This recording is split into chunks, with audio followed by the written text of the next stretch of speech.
Imagine this. You are born into a world at war. Your parents were also born in war. Your grandparents too, and for all of them, it never had a clear beginning, nor did it seem to have an end. For them, it wasn't a long war, it was simply the way the world worked. This war began in the year 711 and only ended in 1492. That's 781 years of conflict. A war that lasted so long that those who were alive at the beginning couldn't witness the end. Now, the strangest part of all this is that the war didn't start slowly. It wasn't a dispute that gradually grew or a conflict that took time to explode. It began in an absurd way, fast, violent, almost instantaneous. An entire kingdom simply ceased to exist within a matter of months. And it was precisely this sudden collapse that triggered one of the longest, most unlikely, and most persistent wars in history. Because at that moment, it seemed like the end. But in reality, it was just the beginning. At the beginning of the 8th century, the Iberian Peninsula was controlled by a Christian kingdom called the Visigothic Kingdom. On paper, it was a strong kingdom, wealthy, organized, and with a king in command. In practice, it was a territory full of internal disputes, betrayals, and nobles fighting among themselves for power, and as you can imagine, that never ends well. While the kingdom was busy with its own problems, on the other side of the sea in North Africa, a much larger empire was watching. The Islamic world was expanding rapidly. They had already advanced through much of North Africa and were now looking toward Europe, and the Iberian Peninsula seemed like a perfect opportunity. In 711, a relatively small army with around 7,000 men crossed the strait that separates Africa from Europe. Nothing that seemed enough to bring down an entire kingdom. The leader of this group was a general named Tariq ibn Ziyad, and he wasn't there to test territory, he was there to conquer. As soon as they landed, the troops advanced quickly, without giving time to react, without warnings, without negotiation, and it was at that moment that the Visigothic king gathered a large army and marched to confront the invaders. In theory, the Visigothic army had the advantage, an entire kingdom against a smaller invading force. But in practice, it was exactly the opposite, and this is where the story took a turn no one expected. The two armies met in the south of the Iberian Peninsula, near a river, where the fate of an entire kingdom would be decided in just a few hours. On one side was the Visigothic king, leading a large army composed of nobles, experienced warriors, and a structure that, at least on the surface, seemed strong enough to crush any invader. On the other side was Tariq ibn Ziyad, with a smaller, less equipped army, but extremely disciplined and motivated, advancing with the confidence of someone who knew exactly what he was doing. It was a simple confrontation, but there was a problem that couldn't be seen from the outside. The Visigothic kingdom was not united. While the king marched into battle, part of the nobility was already questioning his legitimacy, and some of the most important leaders simply had no interest in fighting for him. And it was precisely this that turned the battle into something completely unpredictable. In the middle of the confrontation, as pressure increased, entire units began to abandon their positions, some soldiers fled, and others simply stopped obeying orders. The army's structure began to disintegrate before everyone's eyes. What should have been an organized formation quickly turned into chaos. That was when Tariq took advantage. Even outnumbered, his troops advanced with precision, exploiting the chaos and completely breaking the Visigothic resistance. The Visigothic king disappeared in the middle of the battle. Some accounts say he died there. Others suggest he tried to flee and ended up drowning. But in the end, that stopped mattering. Because with the fall of the king, the entire kingdom began to collapse along with him. Cities began to fall one after another, some surrendering without resistance, while others tried to fight and were quickly defeated. Within months, a kingdom that had existed for centuries simply ceased to exist, and within a few years, the Iberian Peninsula seemed completely dominated, as if the entire power structure had been replaced at once. It seemed like the war had ended, but there was one detail that no one there managed to notice. That wasn't the end. It was only the first chapter. The conquered territories of the Iberian Peninsula became part of a new reality called Al-Andalus, a global center of science, culture, and trade, where Muslims, Jews, and Christians coexisted. But it was around 718 that a small detail began to change everything. While the south prospered under the new rule and major cities reorganized, in the far north of the peninsula, in mountainous regions that were difficult to access, a very small group simply refused to accept that history had ended. It was a reduced group of survivors, made up of former soldiers, peasants, and local leaders who had escaped the initial collapse. Among them was a man named Pelagius. Pelagius did not have a large army, did not possess significant resources, and to any outside observer, he did not represent a real threat to a territory that was already under control. Sheltered in the mountains of Asturias, Pelagius and his followers began to organize themselves in a simple way, making the most of the terrain, knowing every passage, every slope, and every point where they could compensate for their numerical disadvantage. Shortly afterward, still in the early 8th century, Islamic forces decided to eliminate that pocket of resistance, sending a small expedition to solve the problem quickly. When the troops advanced through the narrow passes of the Covadonga region, they were surprised by attacks from above, with stones, arrows, and ambushes that turned the terrain into a trap. The expedition retreated, and for the first time since the invasion of 711, the victors suffered a defeat.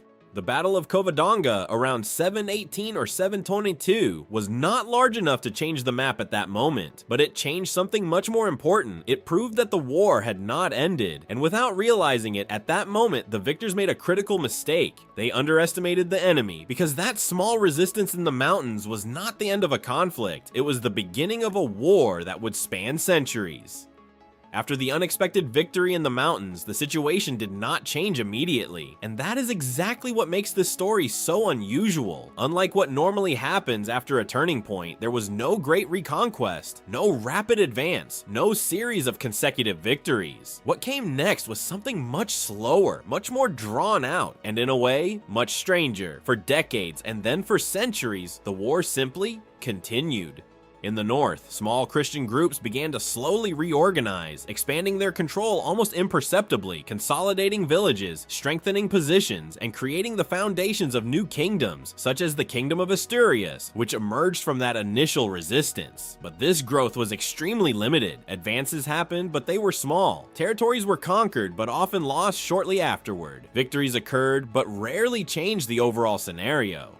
Meanwhile, in the south, Al-Andalus not only remained strong but also prospered. During the 8th and 9th centuries, cities grew, trade expanded, and the region became one of the most developed in Europe at that time. In other words, on one side there was an organized, wealthy, and stable territory. On the other, small kingdoms trying to survive. And even so, the war continued year after year, century after century. Around the 9th century, new Christian kingdoms began to emerge and consolidate in the north, such as Leon, Navarre, and later Castile, each with its own interests, internal disputes, and ambitions. But they all shared something in common. None of them accepted that the initial conquest was the end of the story. Even when there were no major battles taking place, the war never completely disappeared. It transformed, sometimes into quick raids, sometimes into border disputes, sometimes into unexpected alliances, and at certain moments, even into agreements between enemies. But it never stopped. It was as if both sides were trapped in a cycle that kept repeating itself. But after centuries of relative stability, something began to change. Between the 9th and 10th centuries, the Iberian Peninsula became increasingly divided into two completely different worlds, coexisting in constant tension.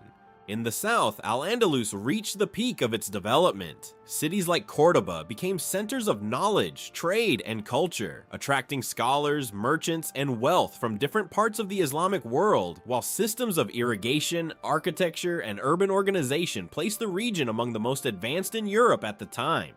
Around the year 929, when Abd al-Rahman III proclaimed himself Caliph of Cordoba, Al-Andalus ceased to be just a distant province and became one of the most important centers of power in the Islamic world. From the point of view of any observer, the south seems stable, powerful, and practically impossible to defeat. Meanwhile, in the north, reality was completely different. The Christian kingdoms remained fragmented, often more concerned with disputing territory among themselves than with confronting the common enemy. Leon, Navarre, Castile, and other emerging territories lived in constant internal conflict, forming temporary alliances that were frequently broken shortly afterward. Even divided, even smaller, even less organized, the northern kingdoms continued to exist, and as long as they continued to exist, the war would continue as well.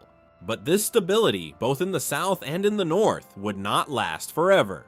At the beginning of the 11th century, around the year 1009, what seemed like a solid system in the south began to fall apart from within. The Caliphate of Cordoba, which for decades had kept Al-Andalus stable, wealthy, and relatively unified, entered an internal crisis that quickly spiraled out of control. Power struggles, political conflicts, and rivalries between different groups began to fragment the structure that supported the entire region, and as you can imagine, that did not end well. Within a few years, what had once been a single center of power split into dozens of small independent kingdoms, known as taifas. Each important city began to act on its own, each leader wanted more power, and instead of cooperating, they began to compete with each other. For the first time since the invasion of 711, the South stopped acting as a unified bloc, and that completely changed the game. While the Muslim kingdoms fought among themselves, trying to expand territory and influence, something curious began to happen. Some of these rulers started paying tribute to the Christian kingdoms in the north in exchange for protection. Yes, exactly that.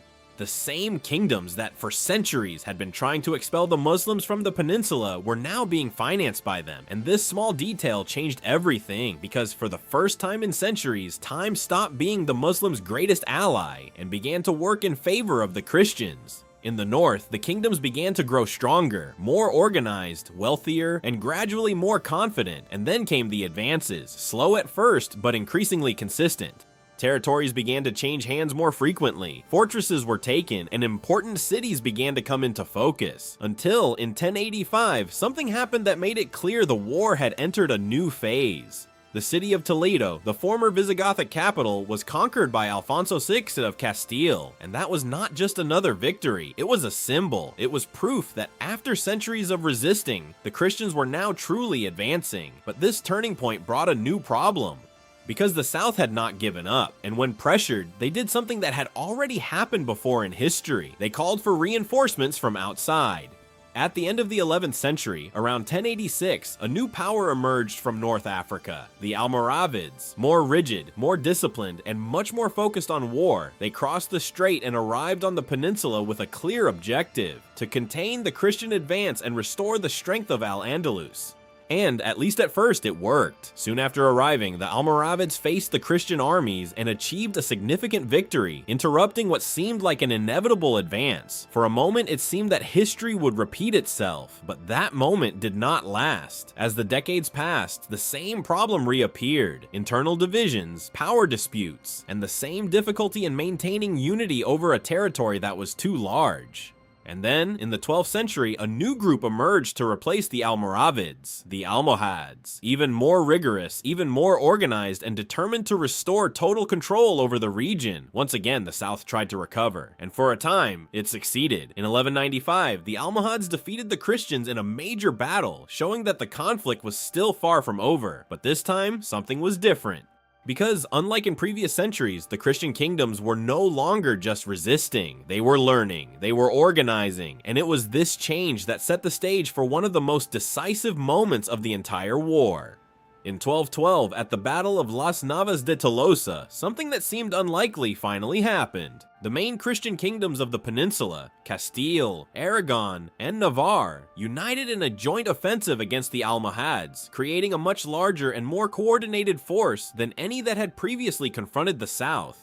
On the other side, the Almohad army was still powerful, experienced, and determined to maintain control of the region. In theory, that battle could have gone either way, but in practice, it determined the course of the war. The confrontation was intense, disorganized at many moments, and extremely violent, but in the end, the Christian forces managed to break through the enemy defenses and inflict a devastating defeat. And this defeat had an immediate effect. The power of the Almohads began to collapse, and with that, the South lost its last major chance to reorganize as a unified force. From that moment on, the Christian advance stopped being slow and became constant.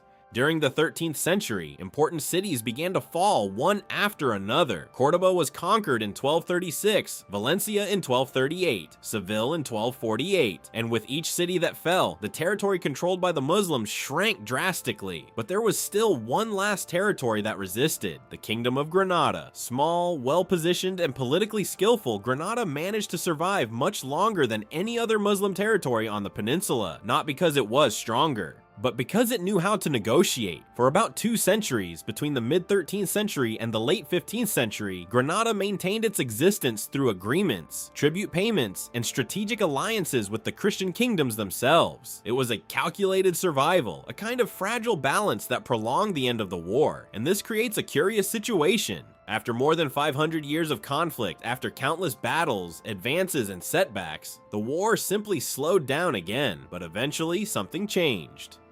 At the end of the 15th century, around 1469, something happened that completely shifted the balance of the peninsula. The marriage between Ferdinand of Aragon and Isabella of Castile united two of the most powerful Christian kingdoms of the north. For the first time in centuries, a large part of the Christian territory began to act as a single force, and that meant only one thing: the war was coming to an end. The final target was clear: Granada. In 1482, the final campaign began. Unlike anything that had happened before, this was not a war of slow advances or scattered conflicts. It was a direct offensive. Organized, persistent, fortress by fortress, city by city, the territory of Granada began to shrink. With no room for maneuver, no strong enough external allies, and no time to recover, the kingdom was steadily pressured. For 10 years, the siege tightened, until, on January 2nd, 1492, the inevitable happened. The last ruler of Granada surrendered the city. The keys were handed over to Ferdinand and Isabella, and at that moment, after 781 years, the war finally ended. But the most curious part is that the end of this war was not just a conclusion, it was also a beginning. In that same year, 1492, while the peninsula finally left behind centuries of internal conflict, a navigator named Christopher Columbus set off toward the unknown, carrying with him the same logic that had dominated the region for so long: expansion, conquest, and the idea that there is always a new territory to be reached. In other words, after nearly 8 centuries fighting at home, they were ready to take that logic to the rest of the world. Did the war really end, or did it simply change location?